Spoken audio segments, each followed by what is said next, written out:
Udah kelihatan ini belum? Angkuh congkak belum? Udah. Ya kan, Kalau gitu perempuan nanti macem-macem. gaya ngomongnya Iya. mesti gitu ya. Aristokrat gimana Aristokrat gitu. ya.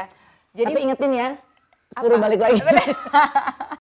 aku belum pernah tahu tuh, maksudnya Mbak Indi yang hari ini pasti kan dibesarkan dengan banyak sekali value dari ibunya Mbak Indi. Iya. Value apa yang paling berkesan dalam arti kena banget dan masih Mbak Indi bawa sampai hari ini? Yang pasti sih ya, kalau aku bisa ingat ke zaman kecil gitu ya, mama itu bukan tipe orang yang mendidik dengan sentuhan manja. Kalau sekarang kan apa-apa pakai kata manja ya. Kalau dulu tuh istilah manja beneran yang dimanjain. Mama tuh nggak tipe yang kayak gitu. Cukup agak militer sih kalau militer dalam arti kata gitu ya? tegas, disiplin banget. Pada saat itu aku cuma mikir pengen kabur. Pokoknya kalau abis ditegur, jadi aku tuh punya panggilan kecil gitu ya, nama panggilan rumah tuh Indoy sebetulnya. Jadi kalau mau panggil Doy, oh berarti lagi dalam keadaan aman, gak ada apa-apa. Tapi kalau Indi, aduh, nama panjang lagi jangan-jangan. Kalau Indi kan memang udah nama kecil aku, tapi kalau panggilan sayang lah apa gitu kan Indoy. Tapi kalau mama udah panggil Indi, nah itu berarti udah yang ada di level yang lagi marah gitu. Iya. Mbak Indi ngelihat diri mama di diri Mbak Indi juga nggak sekarang? Kayaknya sekarang kebawa gitu. Iya kan ya? Oh nggak mau gitu. Ya? Iya, tapi mudah-mudahan anakku nggak pengen kabur kayak aku dulu ya. At least udah tahu strateginya gimana. Iya, karena beda zaman kan juga beda treatment juga kan gitu. Kalau Andin gimana? Kalau lihat dari Andun? Apa kalau mamaku? Kalau mamaku ya beliau sih memang ibu yang hebat banget sih ya kalau buat aku ya. Mungkin juga aku bisa bilang dia tuh kayak orang yang pengertian banget dalam arti selalu bisa berempati dan memposisikan diri menjadi anaknya gitu. Gitu. Jadi bisa dibilang kalau value atau nilai yang paling besar yang dia pernah bilang tuh adalah aku kan mulai nyanyi tuh cukup muda ya waktu itu ya, kayak SMP tuh udah mulai nyanyi gitu. Iya. Kayaknya timbul kekhawatiran di diri mamaku, banyak kan kayak orang yang udah mengawali karir di usia muda kemudian kehilangan masa mudanya gitu. Iya kan, yang kayak mungkin nggak sempet main gimana, nggak sempet gimana gitu kan. Jadi mamaku tuh selalu memastikan gitu bahwa aku tuh memang punya berbagai macam peran gitu. Jadi Ndien, kalau misalnya kamu ada di rumah, kamu tuh anaknya mama gitu. Tapi kalau kamu ada di panggung, kamu kasih yang maksimal buat mereka gitu. Karena kamu punyanya penonton. Tapi jangan lupa begitu kamu ada di sekolah, kamu tuh pelajar gitu. Kamu tuh murid gitu. Jadi selalu bisa posisikan diri di tempat-tempat itu. Nah itu buatku tuh membekas banget gitu. Karena mungkin dalam perjalanannya hal kayak gitu tuh nggak gampang sebenarnya gitu kan. Dan udah punya duit sendiri sebenarnya gitu kan. Masih muda banget yang juga lain kan gitu. Mungkin nggak punya pengalaman itu gitu. Jadi akhirnya aku sering banget ya karena value-value yang mama tanamkan itu gitu. Mungkin stylenya kan beda ya mama nyanyi sama mama aku. Jadi kalaupun dulu misalnya ada banyak sekali kenakalan masa muda dulu yang terjadi gitu ya. Ya biasanya tuh memang itu terjadi karena kita takut dimarahin, jadi kita nggak bilang, misalnya gitu. Tapi saat itu aku kepikiran aku adalah gini, kenapa ya mama selalu tahu tiap aku habis apa gitu pas pulang. Jadi aku nggak ikut les ya. Tapi itu bener banget loh, kenapa ya ibu tuh selalu tahu. Selalu tahu itu, dan kita ngerasain itu loh sekarang. Iya kan, kayak itu para jadi gini, lo mau iniin strategiin lo mau gue lo mau ngadalin buaya istilahnya gitu. Jadi waktu zaman SMA juga. Ya kan kita dulu kan pacaran sama monyet-monyet, namanya juga cinta monyet kan ya gitu. Habis selesai sekolah harus ada les, terus triki-triki culun gitu deh. Pokoknya akhirnya aku nggak les, jadi aku ya pergilah gitu sama si monyet-monyet inilah, si monyet cinta-cinta monyet itu. Ada banyak monyetnya. Di hari tertentu sih ya. Terus rolling ya. Pas pulang di jam yang memang udah selesai les lah gitu. Pas pulang sampai rumah, mama cuma duduk depan TV cuma ngomong gini, bagus filmnya. Karena aku memang nonton. Aduh itu yang rasanya tulangnya tuh langsung aku juga biji mata rasanya kalau kayak gitu ya darah tuh dari atas tuh kayak turun ke kaki. Gue ngomong gak ya, terus bagus filmnya Doy. Film apa mah gitu. Itu yang tadi kamu tonton di misalnya aku lupa nama bioskopnya, sekarang udah gak ada kali itu bioskop. Yang tadi kamu tonton yang jam 2 sampai jam sekian. Enggak mah biasa aja. Padahal zaman dulu belum ada handphone ya. Iya, tapi dia bisa tahu itu aku nggak ngerti banget dengan cara seperti apa gitu. Iya benar. Iya kan, jadi wah parah nih berarti sama nyokap ya jangan bokis. Tapi kalau gue bilang, mah aku nggak les, aku mau pacaran, lebih dihantam mungkin, takutnya demikian. Iya, kita takutnya belum tentu dia ngerasain jadi kayak gitu. Yang bisa dilihat kayaknya ibu tuh saat kalau buat diri aku ya, mama adalah orang yang bener-bener apa-apa ada aturan di saat itu gitu ya. Tapi ternyata di balik itu semua punya tujuan. Itu kalau misalnya ya pasti kan mereka juga punya kayak pengalaman gitu, perjuangannya mereka sendiri. Apa perjuangan gitu. Yang menurut Mbak Indi paling dahsyat banget dari mama? Dia tuh protect dan sayang banget sama anak-anaknya ya gitu. Terutama mungkin sebagai anak perempuan yang paling besar, yang paling bangor kali saat itu dulu ya, yang sampai mama suka tercetus kata-kata, aduh kamu tuh beneran anak mama atau bukannya? Apakah tuker ya dulu di rumah sakit? Aku sakit hati atau ngomong gitu. Karena mungkin sebetulnya karena udah bandel banget kali ya, tapi mungkin mama juga ngomong itu bukan karena realnya demikian, cuman kenapa sih kamu tuh ada aja lagi tanda tangan palsu? Mama lah buat raport. Ya aku tuh parah banget. Tanda tangan palsu, dasar dodol ya, nggak kepikir kali. Tanda tangan palsu, kan ibu gue juga nanti ada pertemuan orang tua ya. Tanda tangan palsu, terus udah gitu senang main sepeda kan dulu. Pulang sekolah, ganti baju main sepeda, dibilangin pulangnya jam 4 lewat maghrib. Iya jadi pulang jam berapa. Jadi ya mungkin gara-gara itu juga jadi mama harus memberikan banyak aturan-aturan yang basic buat aku gitu. Nah cuman kalau dilihat perjuangan mama yang atau hal yang membuat aku kan jadi sangat mengerti gitu ya.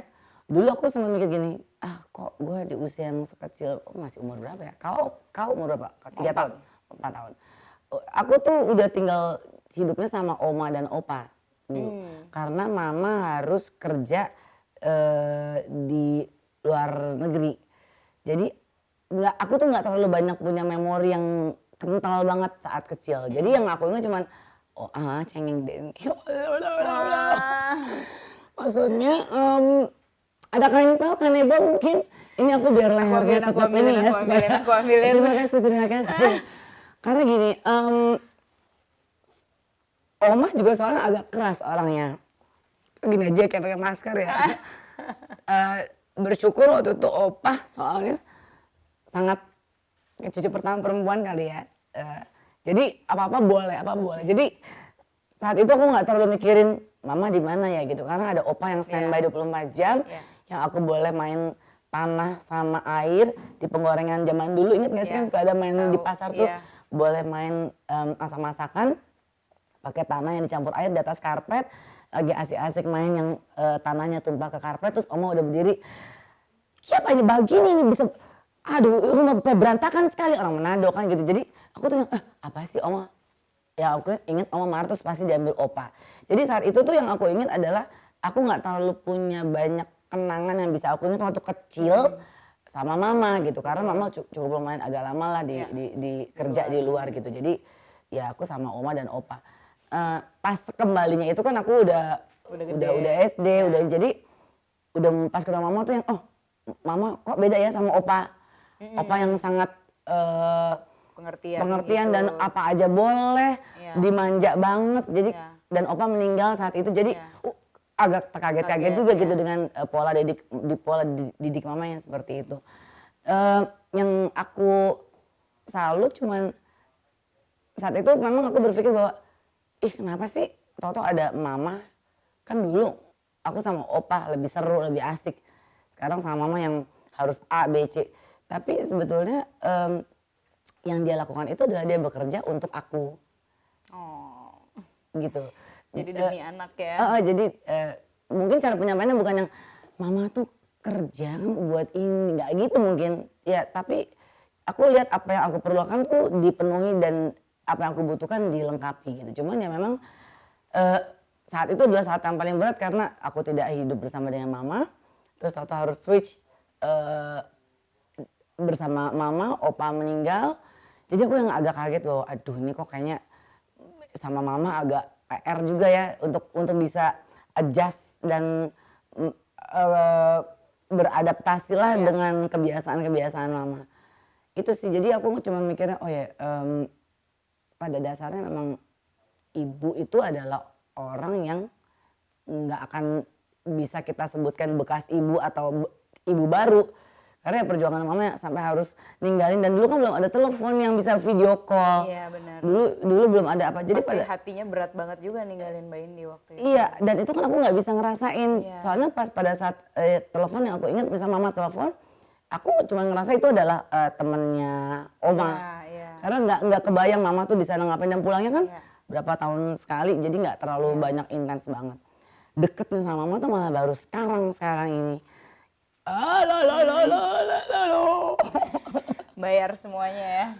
Jadi aku ngerasanya, iya sih, karena mikirnya gini, kalau aku ngeliat, okay. kalau aku ngeliat, mama itu kan orangnya jarang bilang sayang atau apa gitu, tapi kalau misalnya aku lagi pulang gitu ke ini apa sih? Let it out. Aku lagi keringetan kok. Cuma aku keringet aku suka lewat mata. Iya. It's okay. Cuman kalau misalnya pas lagi pulang ke mama di Bogor gitu, ada suka cium kepala. Itu kan nggak pernah dilakuin dulu. Terus dia peluk gitu, terus cara meluknya itu kan beda ya dengan meluk yang biasa. Ini yang peluk itu kenceng, terus kamu baik-baik ya gitu. Dia cium tuh, itu di mobil tuh aku bisa deret sampai Jakarta gini. Gila ibu gue ternyata kok dia sayang juga ya gitu.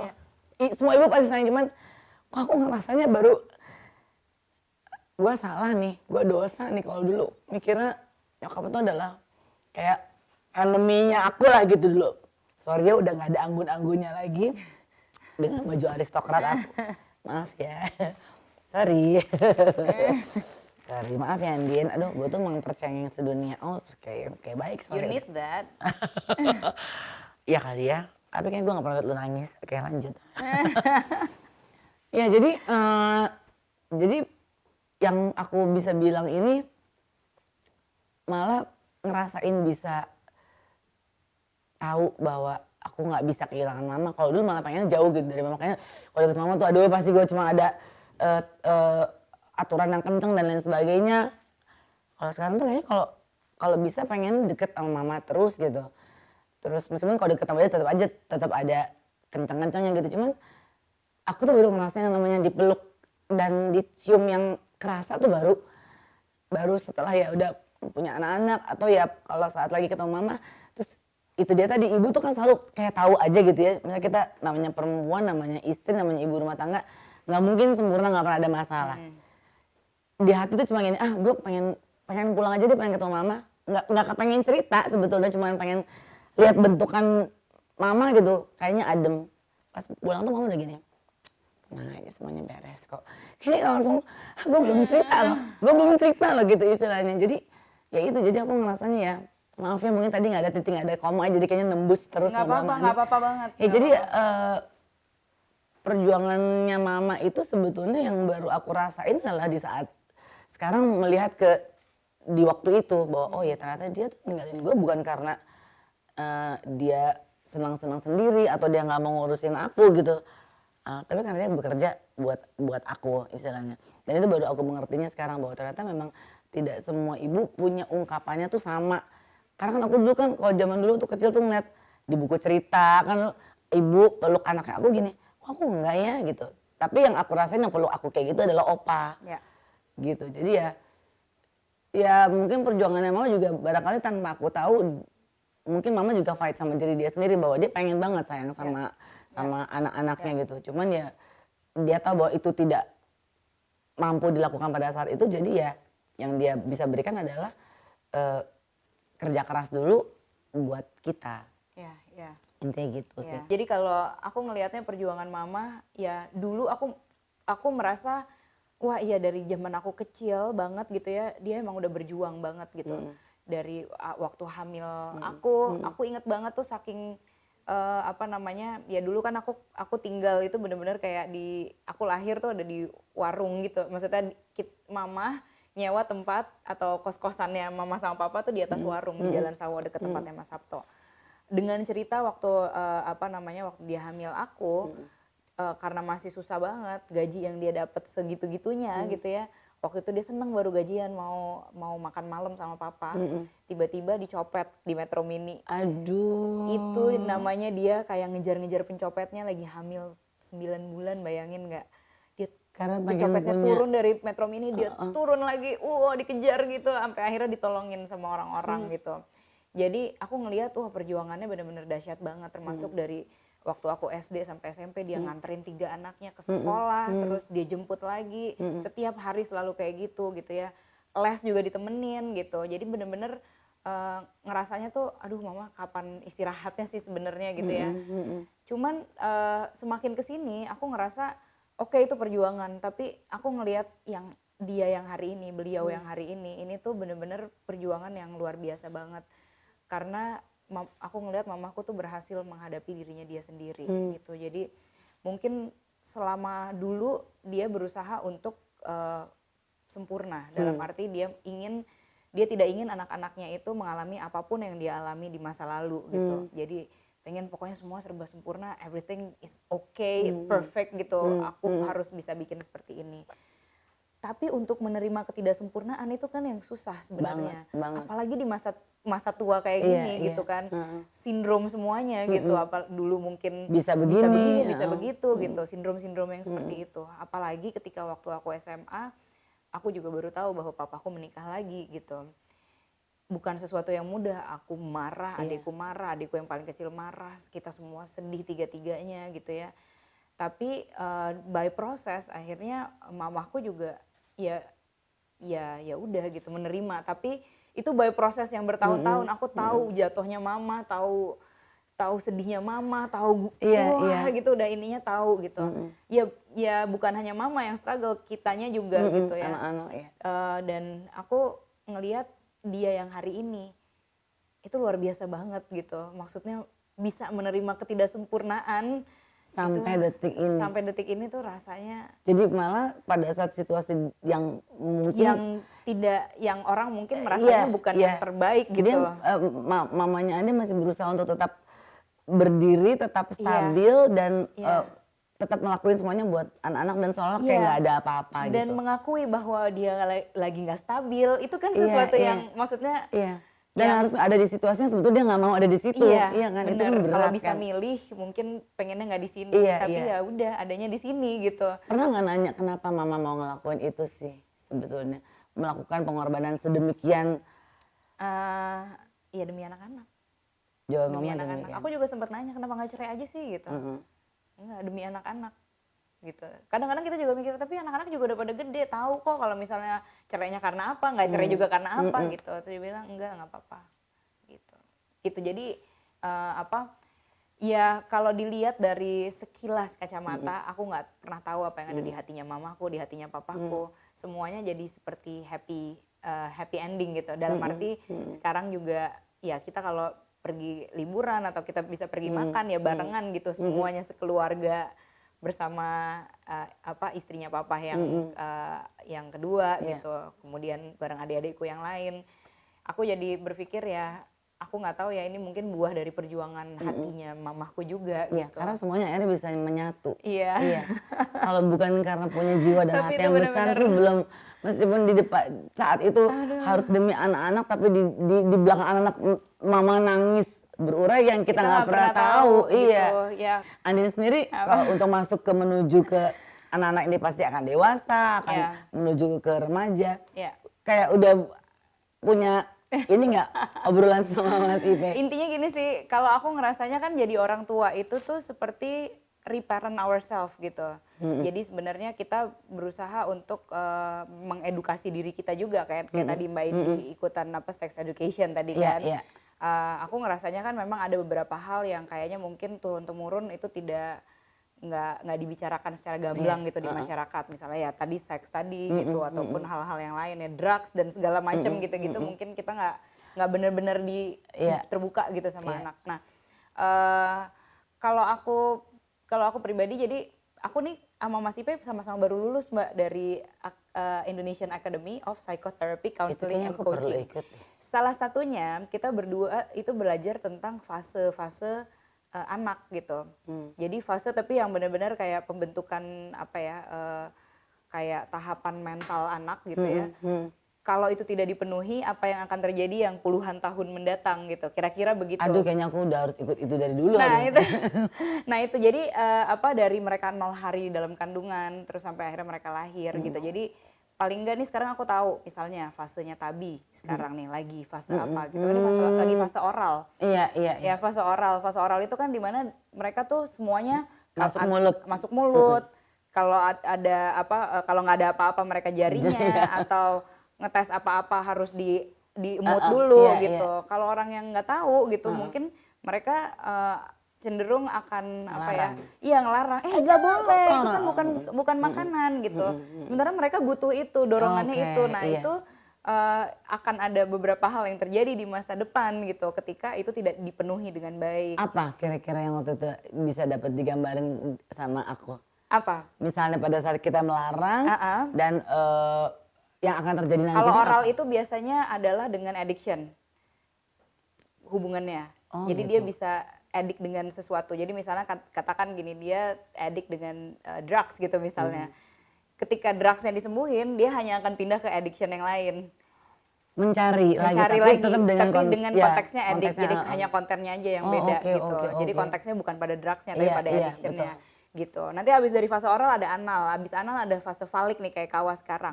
Jadi falik ini dia lebih ke genital yang suka main-mainin alat kelaminnya, terus suka apa namanya dia suka gesek-gesekin alat kelaminnya ke ibunya gitu. Kan semua tuh punya fase yang seperti itu gitu. Nah ini fase-fase ini akan terus berlangsung terus karena sampai mereka remaja sebenarnya gitu. Jadi itu yang aku berusaha untuk persiapkan sama Mas Ipe, paling nggak kita tahu kita akan masuk ke fase ini habis dan ini. Kita harus ngapain gitu. Iya gitu, tapi kita berusaha banget untuk mengakomodir itu supaya dia justru bisa dapetin yang sesuai dengan ininya mereka gitu. Jadi bukan dipatahin langsung dilarang dan mereka jadi takut, tapi akhirnya masih ada di dalam pikirannya mereka. Justru mereka lakuin yang difasilitasi lain, difasilitasi dengan cara yang sewajarnya dari orang tua. Itu apa orang tua zaman sekarang kayak Andin semodern itu ya, kok aku nggak kepikiran kayak gitu. Andin itu bukan pengetahuan modern loh. Iya, karena kan aku baru tahunya hari ini Indi Barens baru tahu ada pendidikan atau juga ada ilmu yang harus kita tahu sebagai orang tua bahwa itu tuh berakibatnya ke masa nanti buat anak. Iya. Soalnya kayak kita aja, kita kenapa ternyata runutannya ada pas kita waktu belakangnya masa lalunya. Andin tahu info dan ingin ambil ini karena apa? Sebenarnya panjang sih ceritanya. Aku bisa bilang turning point aku tuh waktu aku melahirkan sebenarnya. Jadi waktu aku melahirkan, aku merasa tuh aku nggak tahu apa-apa. Waktu hamil tuh aku merasa aku nggak tahu apa-apa. Jadi aku berusaha untuk mengedukasi diriku gitu. Jadi pencarian dirinya dimulai dari situ. Tadinya tuh malahan aku ngerasa kayak, hamil, aduh kayaknya gue nggak bisa, gue nggak mau, gue nggak ini gitu, kayaknya nggak mampu banget untuk jadi ibu gitu. Tapi akhirnya karena ya udah harus dijalanin, akhirnya mencari cara seperti apa sih seharusnya gitu. Supaya kita bisa lebih menerima keberadaan kita ini. Gitu kan, akhirnya ternyata menjadi ibu itu nggak lain dan nggak bukan adalah ya mengenal diri sendiri gitu. Iya sih. Jadi kalau kita kenal sama diri kita sendiri, kita bisa akan kontrol diri sendiri jadi juga. Kita bisa mengantarkan si jiwa yang lain ini gitu untuk ayo kita sama-sama gitu tumbuh kembang bareng gitu sama aku gitu. Coba dari dulu Indi Barens kepikiran kayak begitu ya, nggak cuma banyak atur ini itu segala macam, tapi ada yang mesti kita ketahui. Nggak ada kata terlambat sih. Tapi yang jelas. Sekarang ini kan Andin semua serba digital, semua ada dalam konteks era digital. Semuanya apalagi kayaknya look up-nya atau melihatnya itu kepada media. Ya. Kalau dulu kita mungkin hanya punya 2 media, elektronik dan juga cetak. Koran, TV dan radio. Sekarang itu udah segala macam. Platformnya udah beda-beda dan lain sebagainya. Terkadang mungkin kita sangat bergantungnya kepada dunia digital dan lain sebagainya gitu. Dan orang begitu dengan mudahnya apa-apa semua serba bisa diposting, baik yang berguna maupun yang nggak berguna. Yang jadi sampah akhirnya jadi mewah, yang jadi receh akhirnya ya jadi nggak penting atau malah bisa jadi hiburan. Nah kan apa yang sudah Andin lakukan sekarang ini memang keberadaan Andin dan Mas Ipe apa adanya kan gitu. Terus yang ingin aku sampaikan ke Kawa atau yang ke Kawa tapi yang sudah pernah tersampaikan. Tapi sulit mungkin di mata Andin untuk menyampaikan. Tapi Andin mikirin ntar kalau orang lain pandangannya kayak gini gimana ya gitu. Oh oke. Jadi gini, semakin aku kesini, semakin aku tahu bahwa ternyata manusia ini punya banyak sekali pilihan hidup gitu ya, atau bisa dibilang dalam tanda kutip jalan hidup gitu, karena trauma yang pernah dirasakan gitu sama mereka, sadar ataupun nggak sadar gitu. Kebanyakan sih nggak sadar bahwa mereka punya trauma itu sehingga mereka menjadi victim dari situasinya sendiri gitu. Yang aku mencoba sekali benar-benar kepengen banget itu adalah meminimalisir itu di anak-anakku pastinya gitu. Jadi mereka punya seminim trauma mungkin gitu dari perjalanan hidupnya mereka. Untuk itu aku perlu untuk membiarkan mereka untuk bertumbuh dan belajar sesuai dengan apapun yang mereka bisa pelajari gitu. Jadi aku percaya bahwa kayak manusia ini kan sempurna gitu, dalam arti sempurna tuh ketika ada yin dan yang gitu, bahwa kita ini bisa jadi baik tapi kita juga punya sisi jahat gitu. Jadi aku justru ingin sekali bilang ke Kawa, ya udah ini dikit-dikit sih, tapi